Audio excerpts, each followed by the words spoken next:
This is the Cash Considerations podcast with three guys from Pittsburgh, Philly, and Boston talking sports. God help us all. This is the show. Take it away, Dave. Welcome to the Cash Considerations podcast. Today is Tuesday, March 29th. Yes, it's two shows in 1 week. Can you believe it? I am Dave Sharapan, the Sportsbook Consigliere at SportsBK Consig. With me, as always, the boys are here. It's March. Madness is almost over.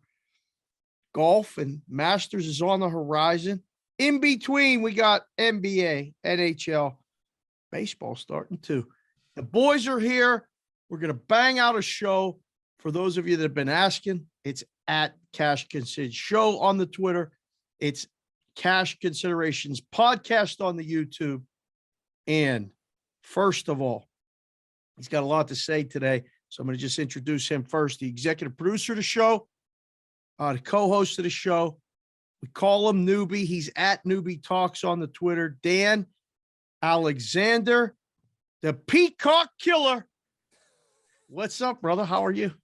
And I didn't even want to kill the Peacocks. I went the opposite way. I laid the lumber with the Tar Heels. Not even the Neuby mush. We'll address that a little bit later in the show. Was strong enough to take down what the NCAA was really hoping for, right? They wanted Duke. They wanted UNC. I'm not saying you didn't even need to have any bad calls. UNC was just in a different class. The gas ran out for the old Peacocks. But regardless, Dave, even though I wasted money on going to see a 20-point blowout, was worth it because we got content for the show, and I'm back with the boys. Happy to be here, Dave. It's always good to see you, and we just can't go in that building. Last two times you've been in that building, the games have been decided by a combined like 70 points, right? Well, you stay tuned for my take a minute, because I pulled the numbers on my last 4 trips to the Wells Fargo Center, and it paints quite the picture, Dave. Quite the picture. Stay around to the end of the episode for that. Speaking of painting pictures, the other guy, this is a 3-man. They call it a 3-man weave on one of the other shows, Jim Root and all this stuff, talking about college basketball. Dane calls it that sometimes on the in-game live show that I do on Sports Grid. He's Carl Hascall. He's on Twitter at What's Up CH, the social media manager, coordinating producer, email guy, cashconsidshow@gmail.com, which we'll get to in a second as far as our contests and things like that. And obviously co-host of the show. Painting pictures up there with nice pictures in the background. CH up in Boston. What's up, CH? How are you? How you doing? I gotta tell you, Peacock Killer sounds like a lead into Carl's Corner, something that Neuby would pull out of his hat for the intro. So let's stay away from that one when we get a little deeper into the show, shall we, boys? All right. That's what we do. All right. We bagged out again, 2 shows. It's less than a week. I told you people listening to the show, we could do the show every day. Got to fit into some schedules, some other things going on, social activities, fighting families and all this other stuff. Yep. So not fighting families, just fighting stuff within the families to do all kinds of stuff. Nobody's fighting. We don't fight. And we're not mentioning the slap. Please, not today. All right. Enough of the slap. Enough. Although, Neuby raised his hand. Neuby looks like he could take a slap or deliver a slap at any point. I don't want to get into the slap, but I made Chris Rock minus 250. If that matchup goes, I'm just telling you, my man took a shot. CH, what are you looking up? Yeah, he's the favorite. No, I hadn't thought about it that way. Yeah, I just lay it all on Rock at minus 250. Just because Smith is pretty built dude. You know what I mean? But I think Rock is angry. Yeah. Right. Yeah, Rock already been through all the muck and this shit, and then he's still Pookie. Like at some point though, he's still Pookie. I mean, as good as he is, and as much as his career grown, you don't mess with Pookie. I mean, Pookie looked like he could take it. Fresh Prince from Bel Air. I think Will forgot he's from Philly. Philly's tough. That's what I don't think he got it. Anyhow, all right, that's it. So the show's going to be this. We're going to bang out the college basketball. Obviously, that's the topic of the week. Neuby said it. They got what they wanted. 4 blue bloods, big games, all the stuff. We'll address that quickly, as well as our contest and who's got a shot to win it, who don't. Pretty much everybody don't, except a couple people. We'll get CH. He got spreadsheets and shit for all that, so he knows already all the scenarios. Then we'll address the NBA. Couple topics there, one of which definitely will be the Lakers and the goddamn mess that they are. But we'll get to that. We got to mention a little bit of hockey. I mean, there's some good stuff going on in hockey. We'll keep it quick. I'm confused today for those of you watching on the YouTube channel. Wearing a Rangers hat and a Penguins uniform. It don't match. 100% it don't match. The game don't match. I'm confused by the Red Wings scored 2 goals last game and gave up 11 to the Penguins. I don't know if you saw on Twitter, Foxy got involved.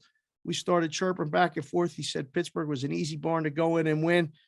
Foxy, I think the Penguins just scored again. Relax. But we'll see what happens tonight. MLB, we're going to address one thing. It's pretty simple. And then, of course, the NFL. We always talk about football, rule changes, other shit. Carl's Corner, and then take a minute now. Fast-paced show. Keep up, people, because we are going to keep it moving. First thing, out of the box. Speaking of which, 8 in the box. We're going to do that tomorrow with B. How about that drop, Neuby? That's pretty good. Like, it just kind of comes. It's unbelievable. But 8 in the box with me and B. How. We're going to do the deep dive that we did into the last week of college basketball. May have helped some of you pick some games. I'm just saying it was pretty good. We had a lot of good things. It's all available on the Cash Consideration Podcast YouTube channel. You can watch it. You can download it wherever you get podcasts. But B. How's going to go deep into the weeds like he always does every week. We're not going to do that here today. Pretty simple. First question. I'll go to you first, Carl, because Neuby saw it in person. Surprised by any of these 4 teams being in it? And were you surprised by anything that you saw in the games leading up to it? Because we got 2 4-point spreads. Duke -4 against North Carolina. Kansas -4. It's moving up 4.5 against Villanova. How's your bracket looking? Are you surprised by anything that you saw? My bracket is shit. That's all but right. Nobody knows. Honestly, I'm surprised that Carolina made it this far, to be honest. If I was a pure basketball observer, a college basketball observer, I think I'd be really surprised that Carolina made it this far. However, when I take Newby's conspiracy theory hat and I put that on and I say, well, do they want Coach K to have to play against Carolina one more time on the way out? Yeah, of course they do. They probably want him to play Kansas on the way out as well, right? So, So from that aspect, from that perspective, no, I'm not surprised. I'm really not. Neuby, you saw that team in person. They look damn good, son. They're 4-point dogs. But, you don't have a hat on today. You let them locks flow, putting us all to shame with them locks and a beard. It's ridiculous. But, I mean, are they going to win this thing? Duke, is it that easy? Is it done? Well, the thing is, and not even just, conspiracy wise, even though, that's my favorite angle to take is, what's going to make the most money for everybody. And that's probably what's going to be happening. I mean, the numbers this game is about to do is going to be unreal. And the narrative of Coach K beating UNC, the revenge angle, and then he's going to play Kansas. And oh my God, Duke wins it all and he beats the team he won in his first. I mean, the movie starring who's going to be the actor who's going to play Coach K in the Disney movie that they're going to make about this whole entire run that he's gone on here and his whole entire career as a whole. We got to really think who's going to make a good actor for that. Maybe that's a question for you guys on Twitter to let us know who's going to play Coach K in the Disney movie about his life, because it's going to end with all the confetti falling down. We'll see. But as far as the game goes, I think what became abundantly clear to me, and I think the really stamp moment of it was what UNC was able to do to UCLA. This team was vastly underseeded coming into this year. Like if you go back and look at some of the wins that they had, I think maybe how they stumbled out of the gate a little bit to start the year was built into why they were so underseeded. But I feel like that underseeding really helped them out. They got a nice draw. They had to beat some solid teams, but to get to the Final Four, St. Peter's was dead walking off the bus because UNC looks at that game and they say, we win this game, we're going to get to play Duke in Coach K's biggest game ever. You know what I mean? It was the textbook motivation spot. Not even that 8.5 that they were laying was enough. So if you're just asking me with what we've seen this tournament, I think out of the 4 teams, the team that has over impressed has been this UNC Tar Heels team. They look awesome, and Manic is awesome. I love watching that guy play. Maybe it's because he's a long-haired brother like me, but I just love it. He can do it under the boards. He can stroke it from long distance. I loved it when his hairband fell off and he couldn't shoot because his hair was in his face. I was like, I feel you, Manic. But they're a fun team to watch, man. And I think if anybody can end this little Coach K love affair, I'm taking the 4 with UNC. You know, as far as actionable info goes, that would be my best bet of the week is taking the points with UNC. This is a damn good team, man. Is Philly? I mean, Philly got a little crazy for the St. Peter's Peacocks. It was lit down there, man. It was like 50-50 split, maybe 60-40, because you know those Tar Heel fans travel, but right, you know, they didn't have much to cheer about. I can tell you that much. Well, do you think Villanova has anything to cheer about? Is the city of brotherly love? Anybody thinking about the Villanova Wildcats, Jay Wright, all this other stuff? Any love there or no? I think the Achilles injury for and his name's escaping me right now, his last name, a terrific player. He's not going to be in. So I think you're really going to have the rallying of the troops. And for Kansas, I mean, they've just kind of mowed through everyone. I feel like they've kind of gone under the radar because they're the 1 seed. They're just doing what they're supposed to be doing.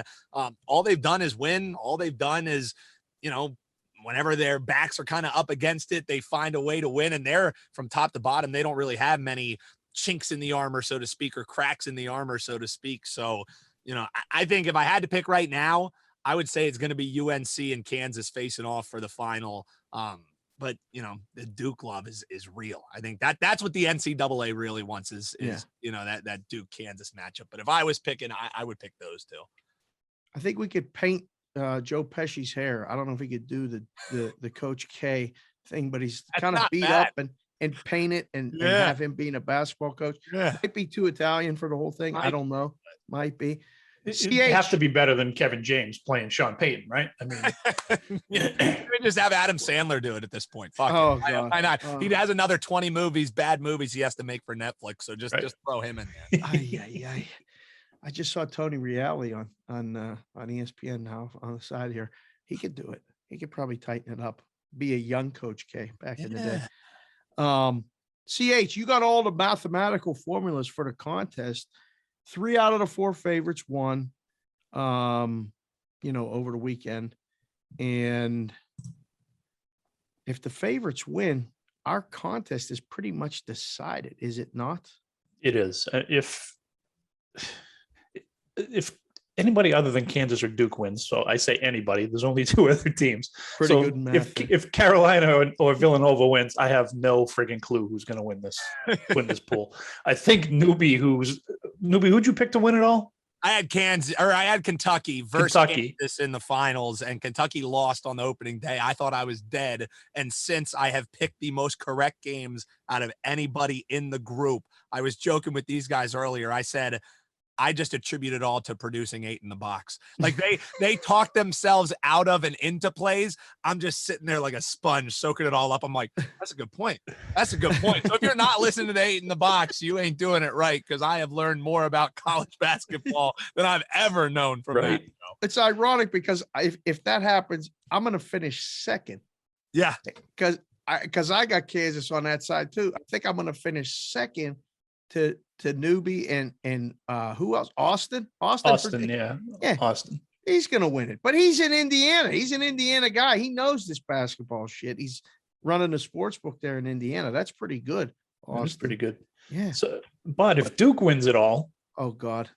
Duke wins it all, we're gonna have back-to-back cash considerations winners. Our first 2 contests will be won by Mark Ringo. If Duke wins it all, Ringo will get another Chicago White Sox World Series bet. We're just burning $100 if that happens. We are. Ringo. That's unbelievable. It If is that unbelievable. happens, That's the most cash considerations thing ever. That we do 2 contests and the same guy wins both. and the same guy in Chicago wins it. All I these know. people listening to the show now, watching the show, all this stuff. I mean, we didn't have that many people in this contest, but What the hell is even that? That's what they were going to be saying. They're not It's gonna be- Newby's frigging conspiracy theories coming true.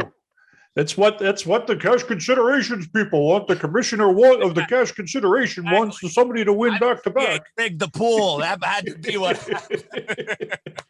I didn't know Carl did voices too. How about that? That's new. This guy's really branching out. See, Out of the corner. I like what you're doing there. The conspiracy guy voice, Newby's conspiracy voice. I like that. That's pretty good. Well, I can't wait to watch the games myself. I've been asked multiple times already this week on some shows, do I think the lines are going to move? I don't think the lines are going to move that much. I tried to explain to people last week, like when you get to these Sweet 16 and then especially the Elite 8 games, there's not much line movement because one, the drop off in number of people betting them is huge. I mean, the first weekend is basically 4 Super Bowls. Handle is through the roof. It's just amazing. And it's really the easiest week to book because you don't have the decisions are ready-made for you. And if one of the favorites loses, you just sweep the board. I talked to Chrissy Andrews, the director at South Point, all Bostonian versus the book. He said they would have had a great weekend had St. Peter's not won outright against Purdue. That's a hard one to overcome for the books. They got buried and basically took all the profit out of even, the public dog. St. Peter's on Sunday lost. And then, Duke won and covered both against Arkansas. And so it just rolls.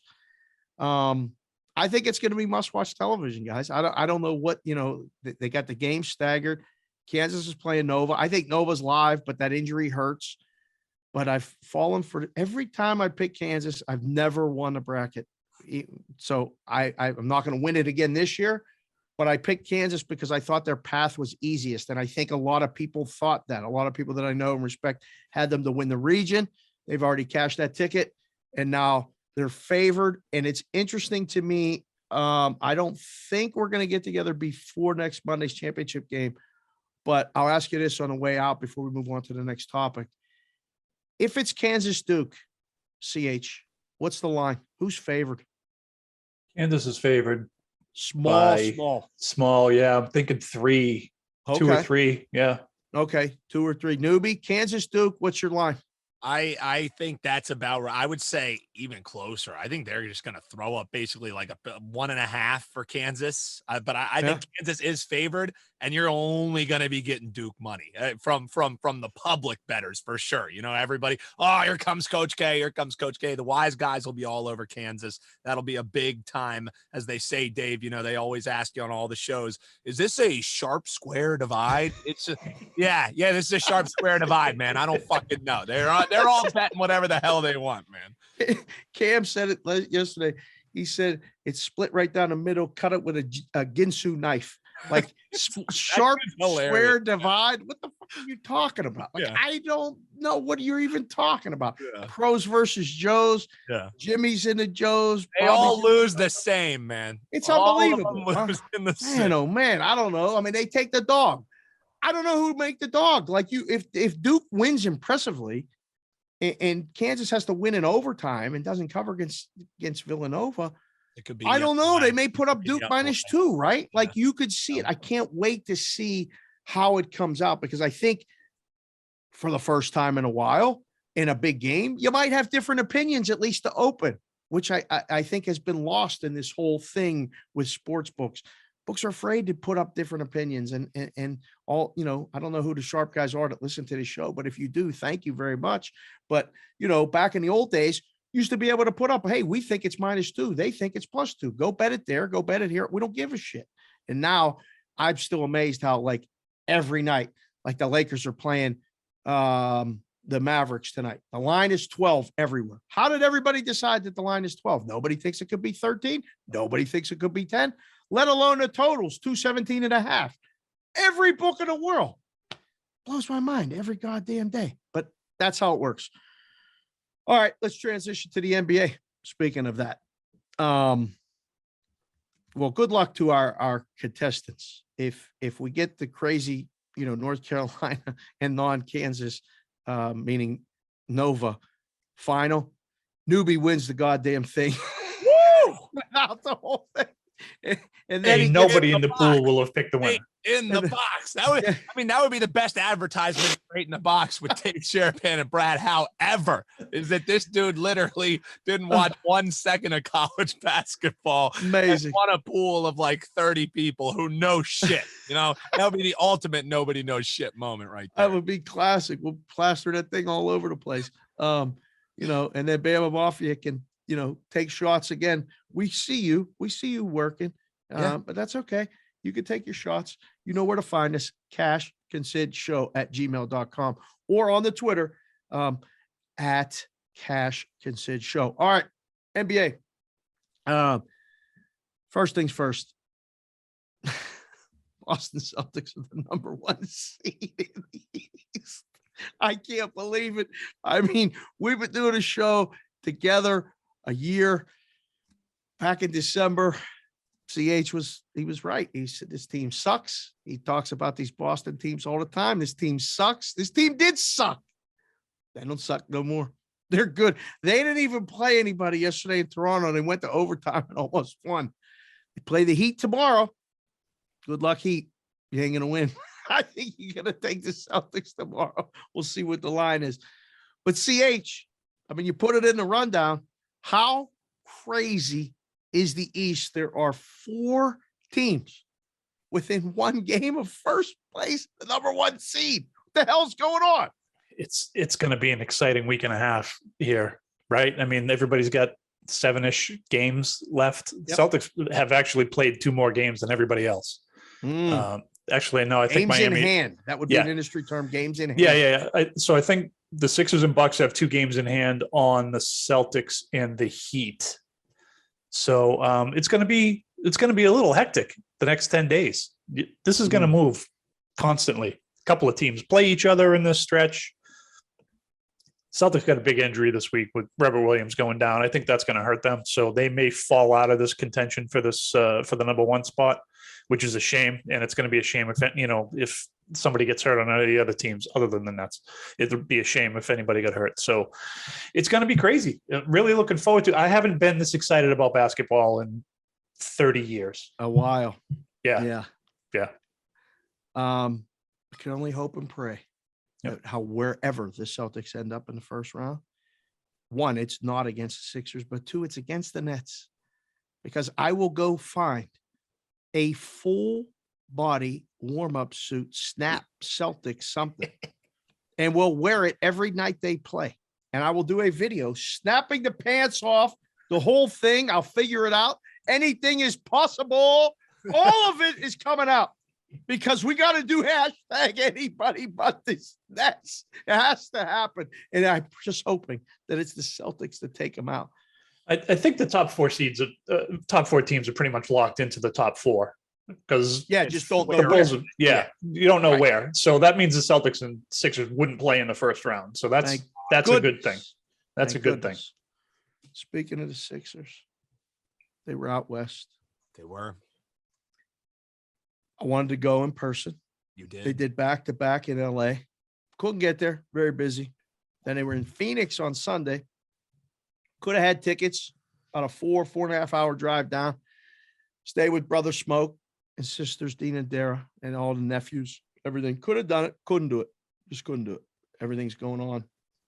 Had to go walking with the Peacocks, which, by the way, if you haven't seen the video, walking with the Peacocks was fun. Kendall's still talking about it. Those things can move. Those little fuckers are fast, by the way. I had no idea that Peacocks were fast. And they jump. They could dunk. There's no question. I don't know if they can fly, though. If you know they can fly, reach out. Let me know. Neuby, you know what we got to do right now. We have to. Well, I'm just trying to think, what could we do? A big game against the Bucks tonight. Just thinking, how do we segue? Oh, Yeah. Yeah. Oh, yeah. Clap 'em up. Stay in the middle. Hey, I know. I'm sorry. I'm sorry to the Wizards. I was wiggling a little bit there. CH left the frame. He said, this song, man, I'm done with this. The Celtics are the class of the East. I actually went off screen to blow my nose right in the middle of the song. It worked out very well. It was the timing. The timing was impeccable. I'm with CH though, man. The Insanit-East is what's going on right now. I mean, just jockeying for position. A team who's in first place, you lose one game, or a team picks up a game on you, you go from first to fourth. You go from second up until first. I mean, massive game in Philadelphia tonight. Most people are going to hear this after it happens. I don't know how much the line has flipped yet. Dave was saying earlier on Wager Talk today, he thinks the line's going to close the Bucks the favorites. I completely agree.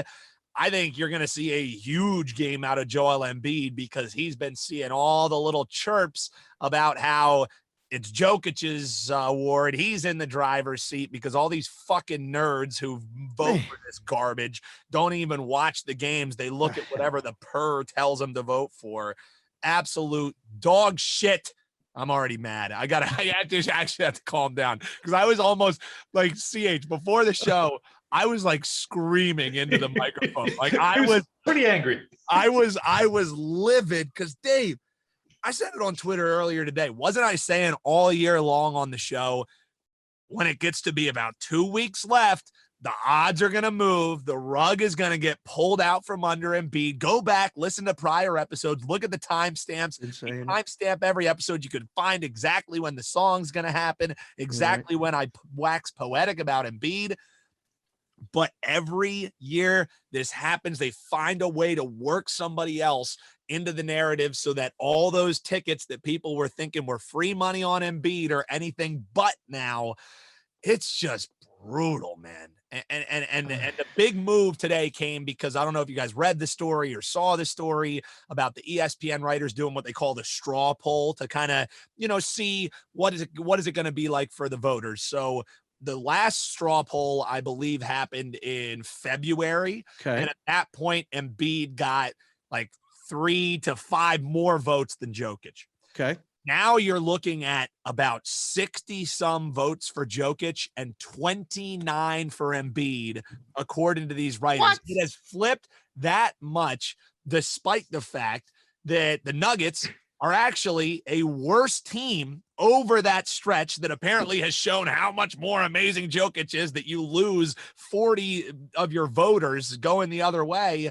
They are a minus 3.4 net differential with Jokic on or off the floor. So it means that when Jokic is on the floor, for all you fucking nerds that loves these next level analytic bullshit, instead of just watching what's happening on the floor, the Nuggets are a worse team over that stretch with Jokic on the floor. For comparison's sakes, the Sixers are plus 6.1 using that same metric, looking at Embiid on and off the floor. So it's laughable. They're doing it again. You guys can call me the conspiracy theorist. Get your tinfoil hats on, but I told you Embiid was going to get the rug yanked out from under him. And what the fuck is happening? Here goes the rug. It's just mad listening to you. I'm getting mad listening to you right now.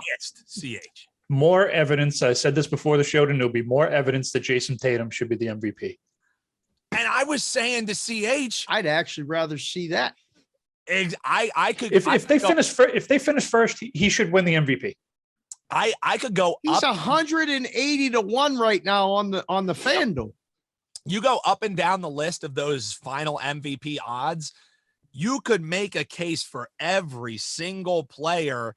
And the only case that you can make for Durant is you can't make a case for Durant. Yeah, that's fair. Yeah, because there's and Steph missed time. Like once it gets a little bit low, but I mean the top 6 guys are Embiid, Jokic, Giannis, and then Booker at 100 to 1. Booker, the best player on the best team, that didn't miss no time. 100 to 1. John Morant, is more meaningful than him. And even just think about since the start of 2022, the Celtics have been far and away the best team in the NBA. It's not even close. You want to talk about metrics. How many double-digit wins have they had? How many blowout wins have they had? How many games have they covered? And then some, either as a dog or a favorite. The Celtics have been the best team, and a huge portion of that has been what Tatum has been able to do. So if you're actually watching these games, I think there are 3 players that you could make a strong case for over Jokic, but because the nerds are the ones who get the votes,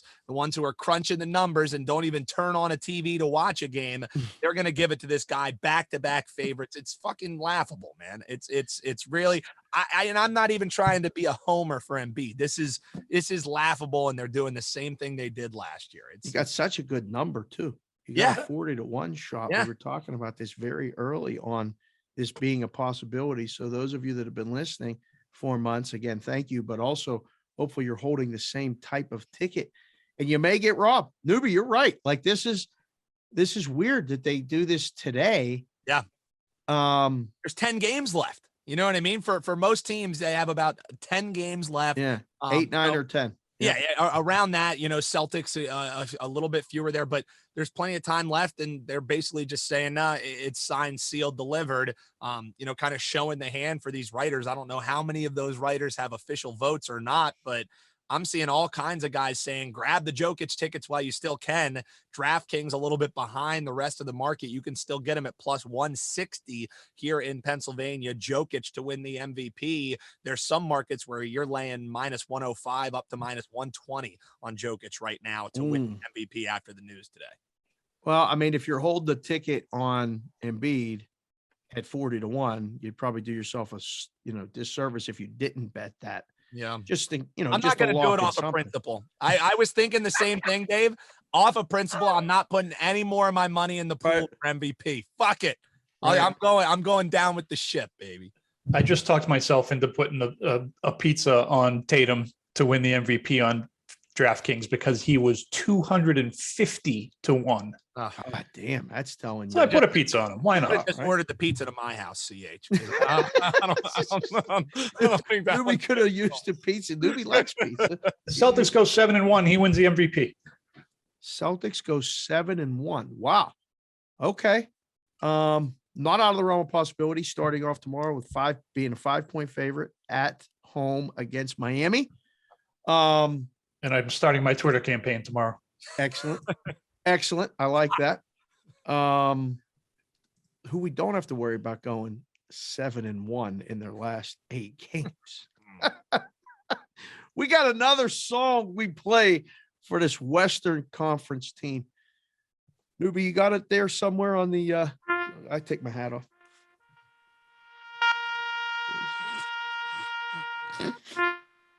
Don't laugh. R.I.P. Stand up straight. Oh, sorry. I don't know where to put my. What do I do with my hands? I don't want to be disrespectful. The Lakers. Hashtag anybody but the Nets is real. Hashtag anybody but the Lakers. Even I mean, I called a guy Batman as being a superhero, but the Powers, he didn't need anything for this. They blew a 20-point lead against Pelicans over the weekend while the Peacocks were getting whacked. The Pelicans were doing their own thing and beating the Lakers.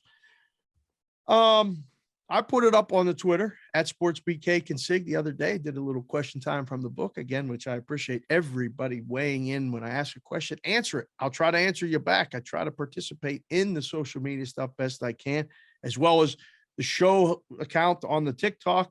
Trying to work that out and get interactive there, but it's Cash Considerations Podcast, apparently both on the TikTok and the Instagram. More to come. Who knows? But Lakers got 8 games left. I asked the question.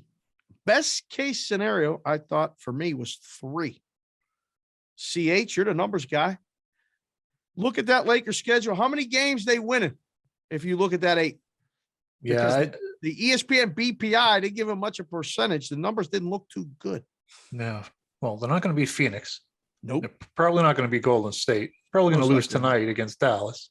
Yep. 12-point dog tonight. Yeah. Last game of the season probably won't matter because they'll already be eliminated. And they play Oklahoma City 2 days before. They're talking about shutting down LeBron. Uh-oh. Then what? Then what? Well, if you're going to shut him down, you might as well shut AD down, right? Mm-hmm. Shutting you down, shutting you down. We're all being shut down. Fire You're out sale. of order. He's out of order. You're all out of order. Yeah, they got 8 games. I maybe 2 wins here. Denver twice. 2.5 over under, noobs. Take a quick glance at it. You betting over or under? Damn, that's a good number. It's almost like you worked in the book taking people's money for Just kind of looking at it. Yeah. better part of your A career. little bit. Yeah. I love like fading all the narratives. So I'll say they could win 3 games, but I'm with CH. You look at this, the one you feel good about is the Thunder, right? They could probably beat the Thunder. How many times have we said the Lakers should probably win tonight, right? Yeah. How many times have we said that? I look at that. The Pelicans are playing better, man. That you look at that a month ago, you say that's a win. I don't think that's a win now. The ones that they'll win, they'll beat the Suns because they have no business beating the Suns. You know what I mean? Like it's going to be those ones where they're the huge, dogs that they have no chance at winning. And then the one that's the absolute lock is they're going to destroy the Nuggets because they're a joke of a team with a joke of best player on their team. Right. So they're absolutely going to beat Jokic and the Nuggets because that's a laughable organization. No bias in that analysis. No, not at all. That's very neutral. That was very good. Yeah, that was very good. I don't know, all you Laker fans that listen to the show, again, we always appreciate you. We always want your feedback, but like guys like SoCal, I mean, J-Ma, they ain't winning. Mr. C, Mr. Covey, I mean, tell the people on the Twitter and Ringo, if you win this contest again, don't do it. Don't bet no LA teams. Don't bet the Dodgers. Don't bet the Lakers. I've been saying for months on all these other shows that I do too, right here as well, with CH's help, with the hashtags, Neuby with the song. The Lakers are D-O-N-E done. Woo. Okay. And I mean, if they actually make it in the play-in and they get to play either the Clippers, they might actually beat the Clippers in that first game, and then they get to play Minnesota or Denver. It will be a all-in, like one of those, what I talk about, come out of retirement plays. To go rubber band, pull off the rubber band. Snap that bitch. Boom. You got to unload whatever's in there. I'm not advocating, messing up your unit size and irresponsible wagering and shit. Can't mess with the unit size. When you got a pair of aces, you push all in when you got the best hand. And betting against the Lakers in that one gamer, that'd be the best hand. Just saying. All right.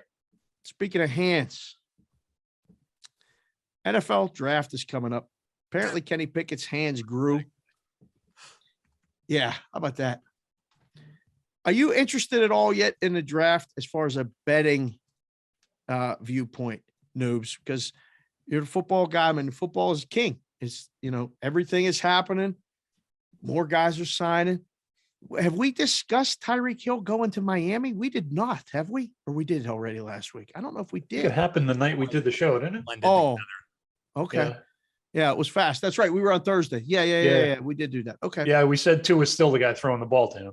Tua's still a guy throwing the ball. Neuby, have you even partaken in any draft stuff? Or are you just immersed in like coaching lacrosse and debuting the Newbin sandwich? Well, I am busy with that. I do get excited when the draft comes around just because I say it all the time. It's when everybody has hope.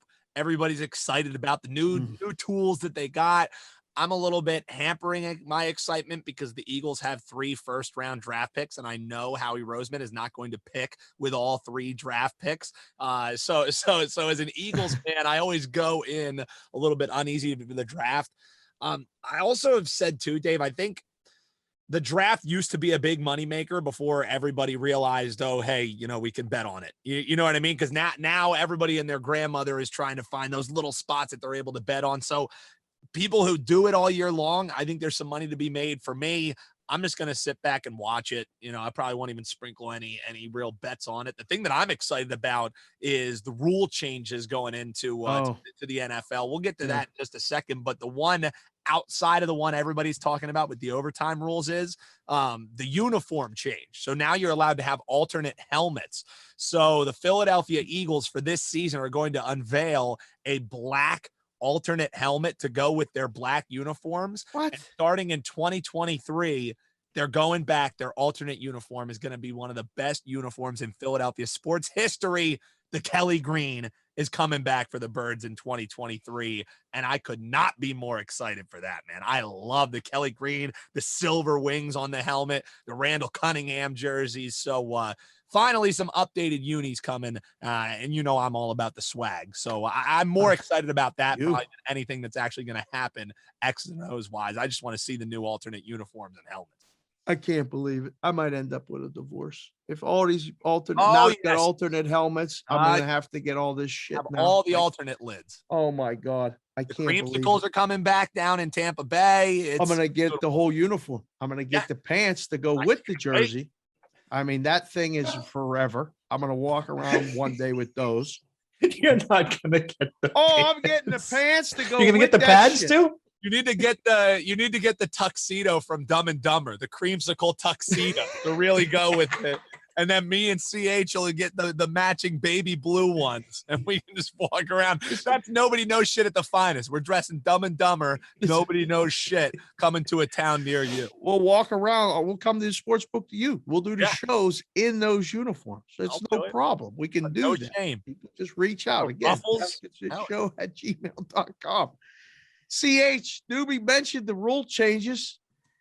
They changed this shit, but it's only for the playoffs. Like, what the hell is the NFL doing? It makes no sense. From what I understand, what I read this afternoon is that it wouldn't have passed if they wanted to do it for the regular season. They only would pass it for the playoffs. I don't understand.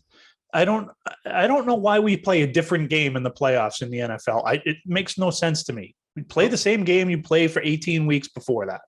Yeah, it's pretty simple. You had the solution when we talked about this in the playoffs.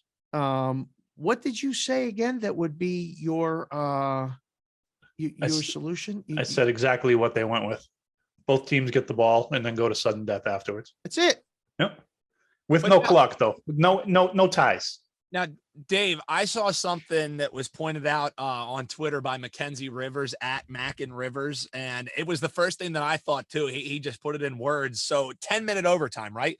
So what if the first team, and this is, a completely pure hypothetical, first team, amazingly long drive, takes off about 9 minutes and let's say 59 seconds, right? So 1 second left on the clock. What happens in that case? The other team gets a possession. So do they get a 1 second possession or do they get the untimed possession? I'm guessing it would be the former rather than the latter. A team, if they take it down to 15 seconds, you have 15 seconds for your one possession. Should have stopped them sooner, I guess is what they'll try and say. But, kind of pointed out one of those little holes that maybe the NFL didn't account for.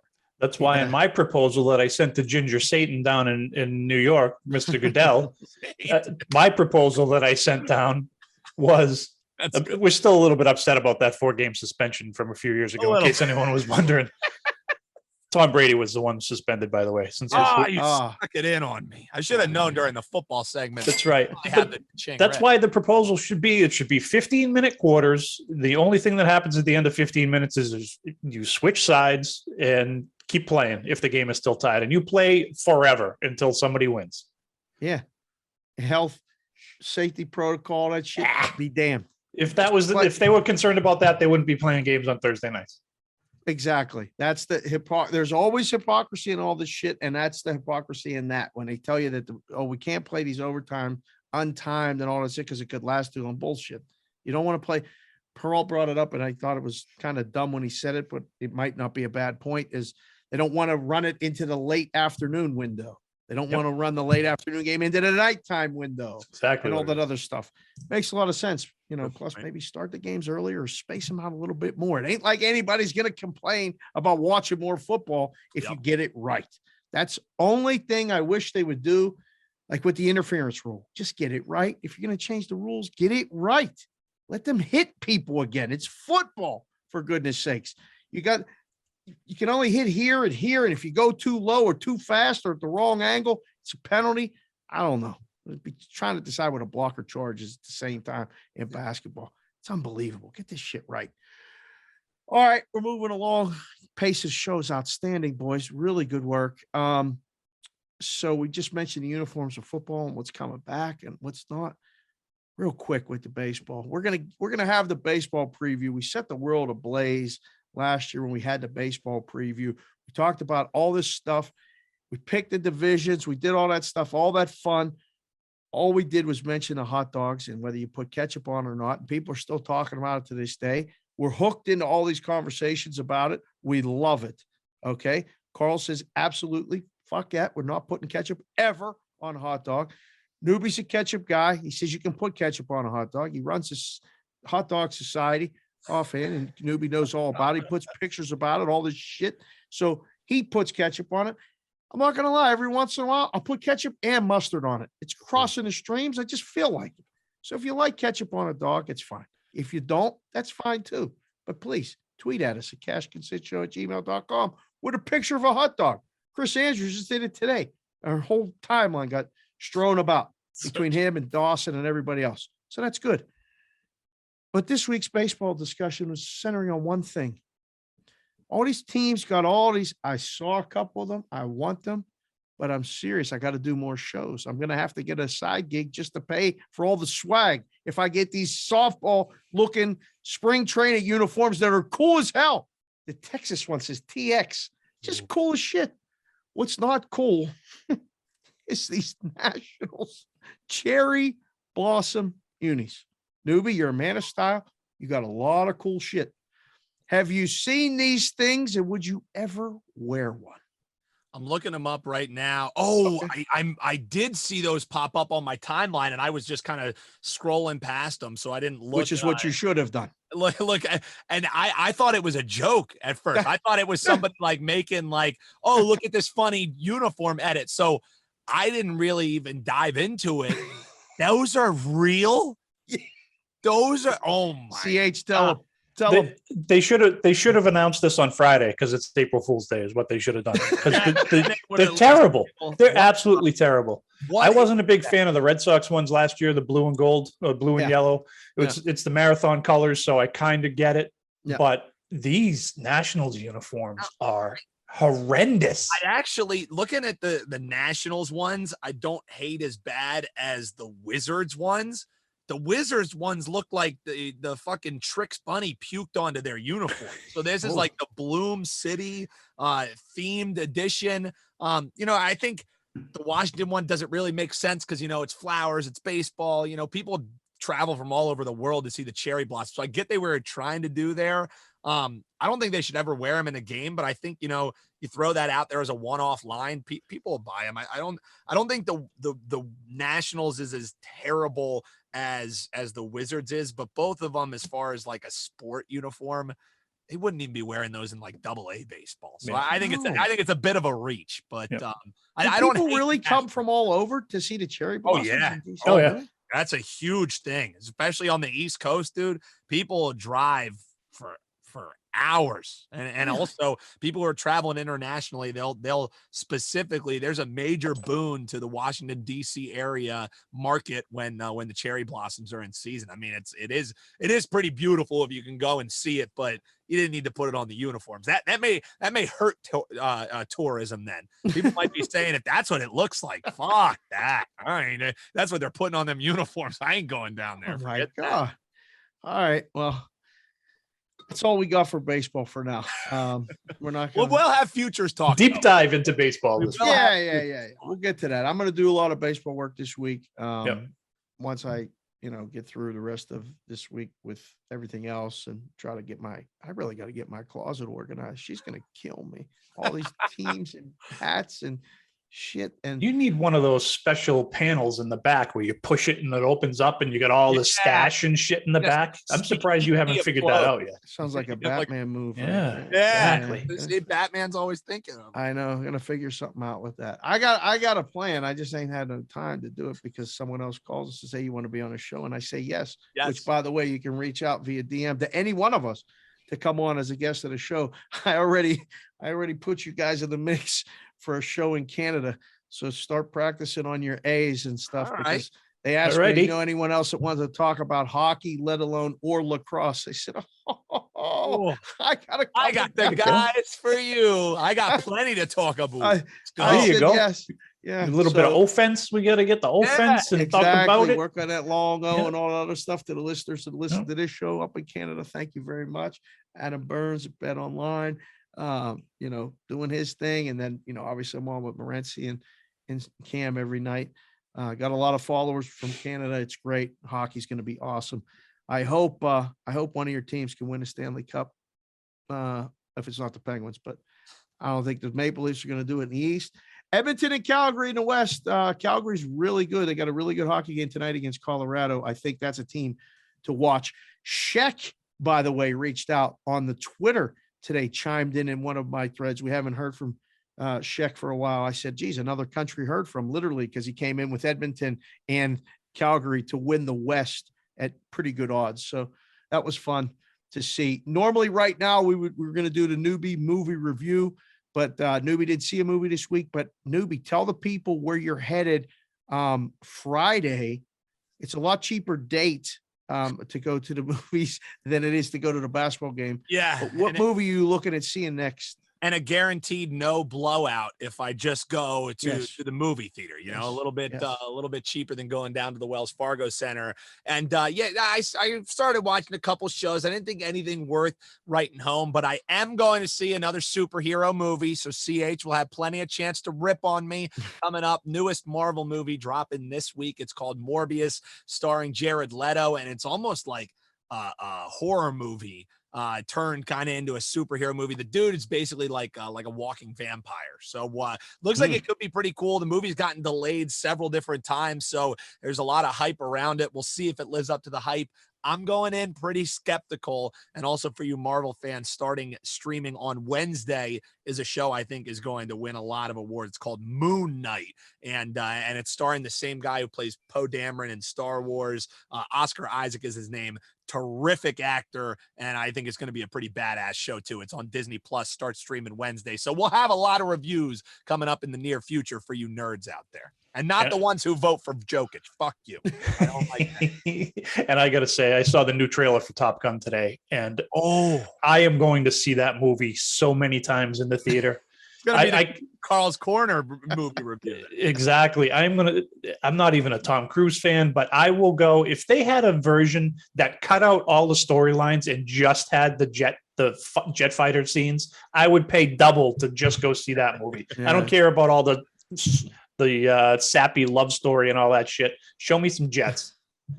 I need the love stories. That's where I come in. I need the cherry blossom love story. We make a perfect Siskel and Ebert team. So we'll both see it. We'll both give our takes on it. Just give me the fucking popcorn. That's all I really want. I just give me the popcorn. I love to go to the movies too. The Jets, that's good. The love stories, I'm a big sap for that too. Just give me the popcorn. Light on the butter though, please. Getting older, that butter kind of gets you up in you. All right.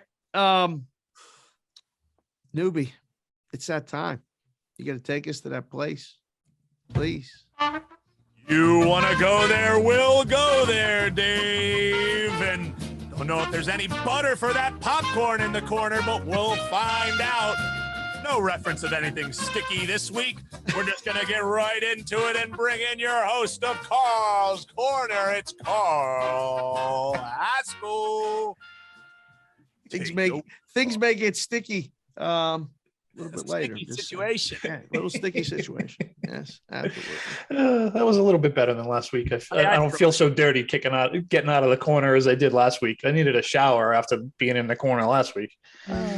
So it's funny that in the last, I don't know, how long have we been doing Carl's Corner? Maybe about a year, right? We kind of went on hiatus during football season, but it's been about a year that we've been doing this. Mm-hmm. I kind of think during the course of the week that this could really be something I could put in the corner for this week's show. And I've actually got a list on my phone of all kinds of Carl's Corner ideas, but this one hit me on Monday and yesterday, and there was no way I was getting around this one. So one of my biggest pet peeves in the professional world is people scheduling meetings at 8:00 in the morning. I don't mind. I'm probably working at 8 in the morning already, but you don't schedule a meeting at 8:00 in the morning ever, because now you're forcing people to be there. I had a meeting scheduled for 8:00 yesterday morning. I checked to make sure it wasn't canceled before I got ready for the day, because you got to get up earlier and you got to take care of the dog and all of that stuff. So I made sure that the meeting wasn't canceled before I got ready for the day. And then I'm not going to say it. The guy canceled the meeting at 7:57, 3 minutes before the 8:00 meeting. So it's not bad enough that you schedule a meeting, but then you go and cancel it. So that's become one of my biggest pet peeves. And I wanted to ask you guys about your pet peeves. That's a big one for me. Meetings, personally, I don't schedule any meeting before 10. I don't schedule any meeting after 4. If you schedule me for one, I'll be there, but I'm not going to do that to other people. I think those are the important parts of the day where you're going to get some shit done. Get ready for today or get ready for the next day. Another one of my pet peeve stories. I'm going first today if you didn't catch on. I like that. Another one of my pet peeve stories. This is fucking pet peeve when they don't know what order you're going in. But that's okay. Go ahead. Go for it. When my oldest son, Kevin, turned 21, now almost 9 years ago, Jesus Christ, for his 21st birthday, I took him to Morton's Steakhouse in Boston. Big deal. Nice Nice choice. Took him to Morton's, and it was a fantastic dinner. We had a couple of steaks. We had some good food. And at one point, the waiter filled up Kevin's beer for him, picked up the bottle off the table, dumped it into the beer glass that he had, and he filled it right up to the very top of the glass so that it couldn't be picked up. And the guy was being very nice, and he kind of held it there and got the last couple of drops, made sure he emptied the bottle completely. And then the waiter walked away, and Kevin looked at me and he said, that's one of my top 20 pet peeves. I'm like, 20 pet peeves? Jesus Christ, you have that many? He's, I have a list. So that one's for Kevin. And my last pet peeve is going to be a sports pet peeve. And this drives me nuts. Luckily, I haven't noticed you two guys doing it, because we probably would have had words about this. I hate when fans talk about teams and say, we won last night. We have a game tonight. Drives me fucking nuts. What position do you play? Yeah. You don't. You're not on the team. You can't say we won last night. I've never said that we won a Super Bowl because I didn't play. I never said we won 6 Super Bowls because I wasn't on the team. It drives me fucking nuts when people say we won the game last night. So unless you're on the team or you work for the organization, don't say we. So those are my 3 biggest pet peeves, or 2 of mine and 1 of Kevin's. Dave, I'll go to you next. What do you have for things that bother you? Stupid little things like that. I mean, little things like in basketball when they're up 3 and they don't foul. That annoys me. That's a pet peeve. Nobody bunts anymore in baseball. I mean, just bunt sometimes. And when you can't get the bunt down, that's a real pet peeve in baseball. Hockey, I don't know why they don't dump the puck when they're supposed to dump the puck sometimes. It just drives me crazy because then you see a turnover. So little pet peeves like that. In life, I got a couple of them, and it just comes with living with all these people. But this goes back to the days when I was living with all the people that I was living with at home. Oldest of 5, 7 people in the house all the time. Got married, got 3 kids, got a wife, got a father-in-law and a mother-in-law living in the house. We're back to 7 again. I ain't never going to have no peace, and I don't even mind. I don't care. Just a couple things. 1, now I got multiple drivers in the car. Can somebody fill up the fucking gas tank? Seriously. How many times you got to go somewhere and you get in the car and then you're not even up to the top of the street and a gas light comes on. You go, okay. A gas is expensive. Believe me, I understand. I put the money in the accounts with the wife. We know how much it costs. Blows your whole bankroll.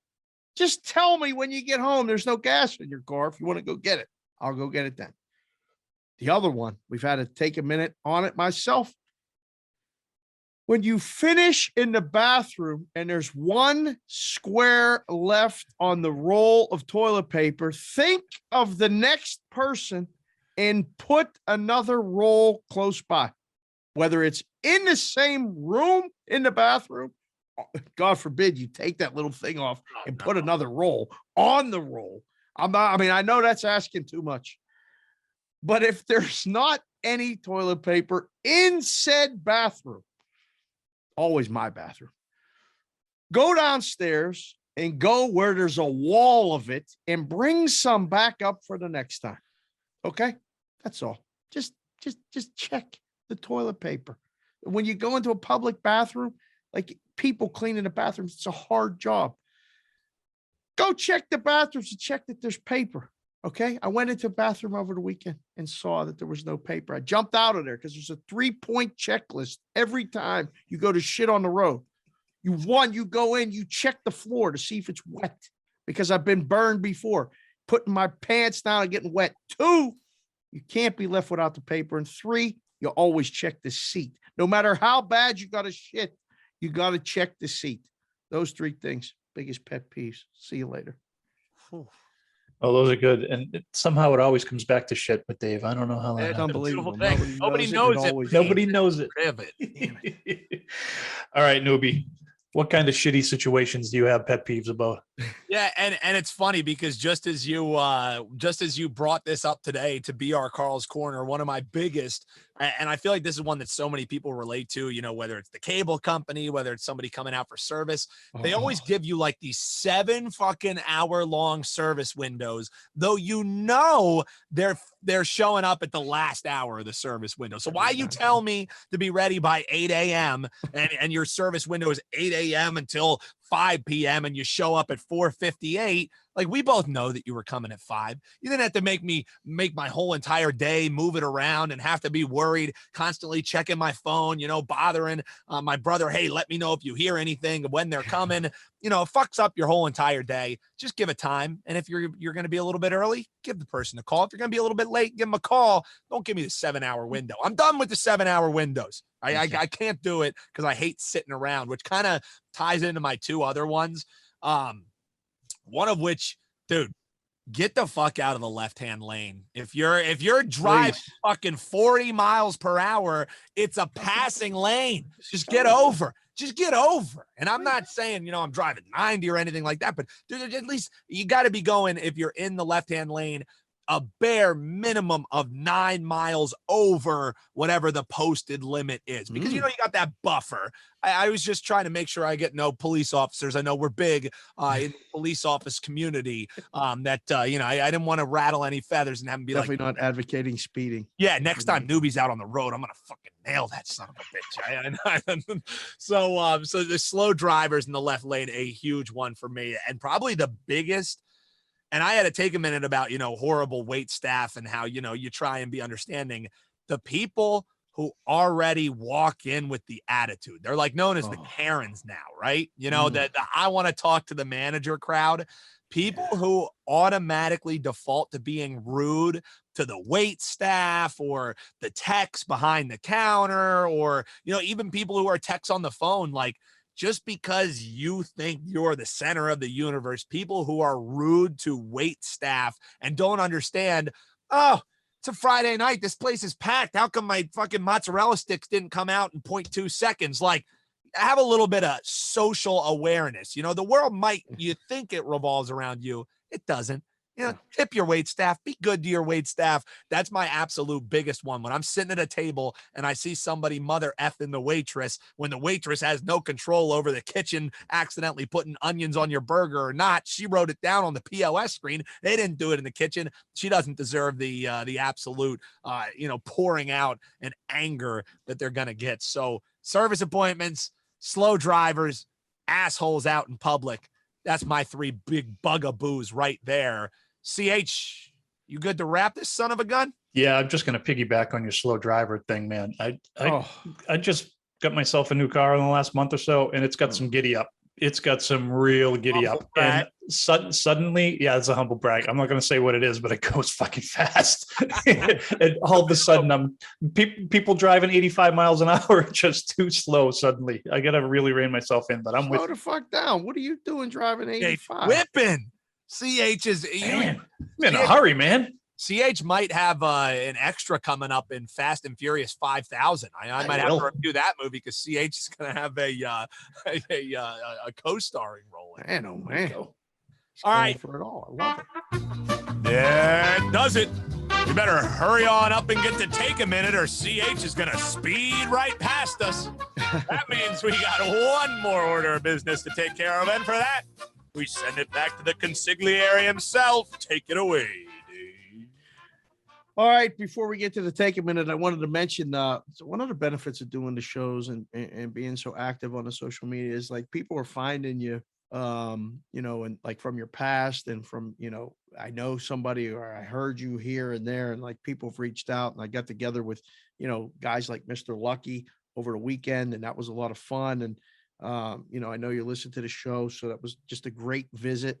He brought his friends, Bill and Eric, and, they're West Virginia grads, and we tied in B How and all this other stuff. Sometimes I got a text, from a guy who I haven't seen in years, but I played hockey with down in Phoenix and got to know by going to the games. And we started out, and he's a guy from Boston, who moved out to Arizona. Super dude. And his name's Steve Bartell. He played defense on our team, our hockey team. So we played hockey once or twice a week. We went to hang out at his house when his kids were little, before I even had kids. And we went to the Coyote games and talked. He reached out and said, "Hey, I watch your shows. I think it's great. I'm so happy for you. And I'm starting a cigar company and I want to sponsor the show." So Malone Labe Cigar Company comes online in 3 weeks. And we're going to try to discuss something, and we're going to see if we can work out some sort of deal where we get listeners and stuff, cigars, or put it out there. So just wanted to mention that, and him, and the boys. I mean, JD has been here from East Coast Sports Investors for 2 weeks. He's flying back tonight. We had a great time. We had great visits. We burned a candle at both ends. I mean, that boy ate more hot dogs in 2 weeks. I don't know how he did it. But between the hot dogs and the other meals, we had an amazing meal with someone else, Timmy Murray, the Chinese place at Circa. Just a lot of good quality time. So just wanted to mention those two specifically. What a great time it was, and what we're going to do something with this cigar company. So stay tuned for that. All right, that's it, man. We're down to the end. We're going to do take a minute right now. CH. You get to go first because you went first in Carl's Corner, and we need to get you out of here because apparently you're going to go drive fast and have a nice meal here in a little bit. So your take a minute segment, sir, as the, again, social media manager, coordinating producer, email guy, cashconsidshow@gmail.com. And Mr. Lucky thinks you're absolutely just hilarious, by the way. He said to be sure to tell Carl he's going to reach out via the Twitter. He said, sometimes he goes, I've taken the next step from listening to the show to watching the show just to see Carl's facial expressions when you guys play that song. So there you go. I mean, that's working as well. So it's all there. Your take a minute segment at What's Up CH 3, 2, 1. Yeah. So first of all, if you remember, we did our movies that we watched the most last week. And for those of you who reached out, I don't know how the hell I forgot Back to the Future and Top Gun last week. So apologies. Yeah. They should have been on the list. Two good ones. For my take a minute, I'm going to get a little emotional here, but there comes a point in almost everyone's life where we need somebody that we can lean on, somebody we can count on. And above all others, this person plays a key role when they're called upon. They're probably relied on more than we realize. There are times when we probably don't make it through the night without them. There's a popular phrase up here in New England, do your job. These people often don't get the credit they deserve for doing their job. But when you have a minute at the end of a podcast, you need to take full advantage. And that's why my minute tonight is dedicated to some of the most important people in our lives. That's right. I'm talking about the wingman. We've all done it. Some gripe about it, some suck at it, and some just excel at it. This past weekend, I was fortunate enough to witness the leader in the clubhouse for the 2022 Wingman of the Year award. On Saturday night, Weeksy played the role to perfection. Film of the night will be used in wingman classes all across the country, nay, across the world, for years to come. If Jodman was still with us, he would have X's and O's all over the telestrator showing Weeksy's moves. On Saturday night, Weeksy did his job to perfection. Tonight, I salute you, Dave Weeks, and wingmen and women everywhere. You are true American heroes. That's my minute. Meet Weeksy later today? I'm not. Sorry, I'm getting a little choked up. Weeksy. Attaboy, Weeksy.